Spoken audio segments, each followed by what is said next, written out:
हम लोग एक बार 6 जेपीएससी का भी अगर हम लोग देखेंगे तो यहां पे भी आपको समझ में आएगा क्या कि 6 जेपीएससी में क्वेश्चन कैसे पूछा गया था। RBI can restrict the credit creation of the commercial banks.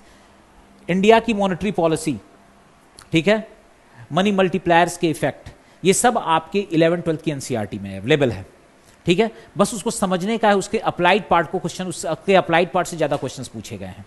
तो ये आप देख सकते हैं 23 ऑफ मई जैसे हम लोगों ने प्लान किया था कि फ्रॉम 23 से हम लोग अपनी क्लासेस स्टार्ट करेंगे from JPSC PT cum mains की बैचेस को। और इसमें हम लोग अपने पीटी के बैच, मेंस के बैच और पीटी कम मेंस तीनों बैचेस को एक साथ इनिशिएट करने जा रहे हैं। और एक इंट्रोडक्टरी पार्ट में आप लोग को एक सिंपल सा एक रिव्यू दे दिया जाए कि हमारे पास आने वाले समय में हम लोग की कौन कौन सी फैकल्टी क्या क्या क्लासेस लेने वाली है। First of all, whatever the history part is concern, जो ancient, medieval and modern history का जो पार्ट होगा उसको डील करने के लिए आपके पास संतोष सर रहेंगे। Santosh sir will take your classes. Geography की क्लासेस हमारे यहाँ 2 फैकल्टीज डील करेंगी, number 1 Udit sir and second one is Navneet Ranjan sir. For polity and public administration उससे डील करेंगे प्रियंका मैम। इकोनॉमिक्स का पूरा पार्ट मैं डील करने जा रहा हूँ आपका। At the same time science and technology का पार्ट और एनवायरमेंटल साइंस का जो पार्ट होगा वो सूरज सर डील करेंगे। आउटलुक हम लोग आज देखने जा रहे हैं कि हम लोग किस तरीके से आने वाले समय में हम लोग किस तरह से तैयारी करने वाले हैं। और इस प्रिपरेशन की पूरे के पूरे जो क्लासेस, ऑलमोस्ट हम लोगों ने पूरे प्रीलिम्स और मेंस के क्लासेस को अगर डिवाइड किया जाए, it will be more than 80 hours की क्लासेस ये चलेंगी, प्री और मेंस दोनों को लेकर के। प्रीलिम्स वाले पार्ट को अगर कंसीडर किया जाए तो it will take hardly 35 to 40 classes. Rest of the part जो होंगे वो आपके मेंस में इंक्लूड हो जाएंगे, मेंस वाले पार्ट में इंक्लूड हो जाएंगे। अगर देखा जाए राष्ट्रीय आय मापने के लिए किस विधि का प्रयोग किया जाता है, ठीक है, ये आपके अगर आप इसको देखोगे इसके सोर्सेस कहां से उठाए गए हैं तो ये आपके 11th और 12th की एनसीईआरटी में आपको मिल जाएंगे सारी की चीजें। लेकिन ये बेसिक कॉन्सेप्ट में बच्चे जब यहां पर आते हैं तो उनका 11th-12th का बेस ही स्ट्रांग नहीं रहता, तो इसलिए उनके लिए इस तरह के प्रॉब्लम्स जो हैं ज्यादा क्रिटिकल हो जाते हैं, उनके लिए मुश्किल हो जाता है इसको सॉर्ट आउट करना। This is not come under the goal of national policy of India, यानी कि आपको राष्ट्रीय नीति के बारे में मालूम होना चाहिए, नेशनल पॉलिसी क्या लेकर के चल रहा है, टीएफआर क्या है, टोटल फर्टिलिटी रेट क्या है, ठीक है। इसके अलावा 2015 तक कुल प्रजनन दर की प्रतिस्थापन स्तर तक ले आने के लिए मतलब आपकी गवर्नमेंट पॉलिसीज को बहुत ही ज्यादा एनरिच किया गया। और ये भी आपको 11-12 की एनसीईआरटी में मिलेगा, ऐसी बात नहीं है कि आपको नहीं मिलेगा, ठीक है, क्योंकि वहां पर जब मैक्रो इकोनॉमिक्स के फंडामेंटल्स को जब कवर कीजिएगा तो उसमें आपको बकायदा पॉवर्टी एंड अनएम्प्लॉयमेंट वाले चैप्टर्स में या फिर हेल्थ सेक्टर्स के से रिलेटेड जो चैप्टर्स हैं उसमें इस तरह के इश्यूज को दिया गया है। Who is the father of public finance, जो इकोनॉमिक्स में जो ग्रेजुएशन के जो स्कॉलर्स या थिंकर्स हैं उनकी आइडियोलॉजी को लेकर के पब्लिक फिनांस एक अपना आप में एक पेपर है जिसे कवर करते, वहां से क्वेश्चन उठाया गया है। हम लोग एक बार 6 जेपीएससी का भी अगर हम लोग देखेंगे तो यहां पे भी आपको समझ में आएगा क्या कि 6 जेपीएससी में क्वेश्चन कैसे पूछा गया था। RBI can restrict the credit creation of the commercial banks.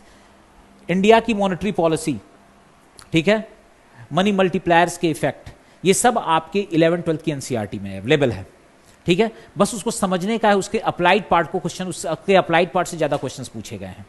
तो ये आप देख सकते हैं, देखेंगे यहां पे तो हमें एक चीज समझ में आ रहा है कि हमारा सिलेबस किस तरह से तैयार किया गया है। एक चीज के लिए आपको थैंक्स बोलना पड़ेगा जेपीएससी को खास तौर से, क्योंकि उनका जो पेपर 5 है जो आपके इंडियन इकोनॉमी से डील करता है, उन्होंने यूपीएससी के सिलेबस को ही बेस बना के उसे इलेबोरेट किया है कि इकोनॉमिक्स को पढ़ने का जो मेरा क्राइटेरिया रहेगा, जिस तरीके से मैं आपको पढ़ाने जा रहा हूं from the PT point of view as well as mains, तो हम इन 7 पिलर में आपको कवर करेंगे। पहले macro economic fundamentals. Macro economic fundamentals में क्या क्या पढ़ा जाता है जनरली, इसमें जो चैप्टर आता है पहला तो आपका नेशनल इनकम। नेशनल इनकम में क्या आपका जीडीपी क्या है, सकल घरेलू उत्पाद क्या है, जीएनपी क्या है, एनडीपी क्या है, एनएनपी क्या है, जीडीपी एट फैक्टर कॉस्ट क्या है, जीएनपी एट फैक्टर कॉस्ट क्या है, रियल जीडीपी क्या है, नॉमिनल जीडीपी क्या है, इस तरह के बेसिक फंडामेंटल्स आपको कवर किए जाएंगे। तो इस साल का हमारा बजट और इस साल का हमारा इकोनॉमिक सर्वे, झारखंड से रिलेटेड इकोनॉमिक सर्वे, वो आपको कवर करना होगा।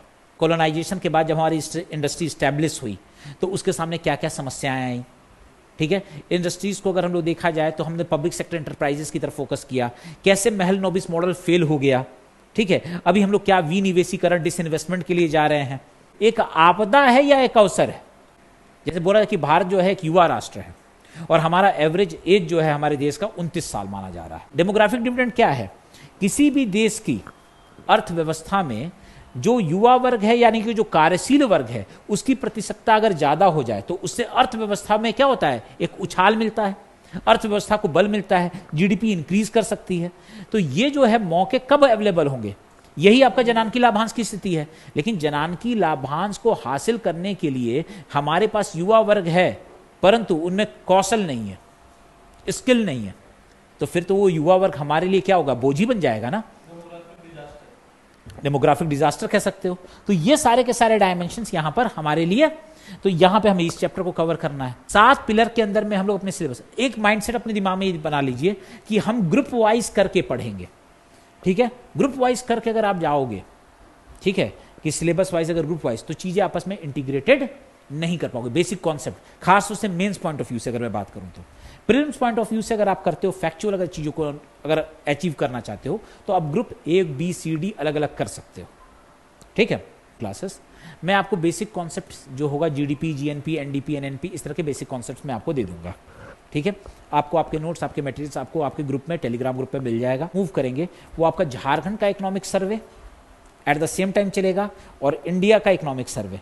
वहां से जो मटेरियल्स मुझे जो रेलेवेंट लगेंगे वह मैं आपको दूंगा आपके नोट्स के फॉर्मेट में, हम लोग उसको कवर करेंगे।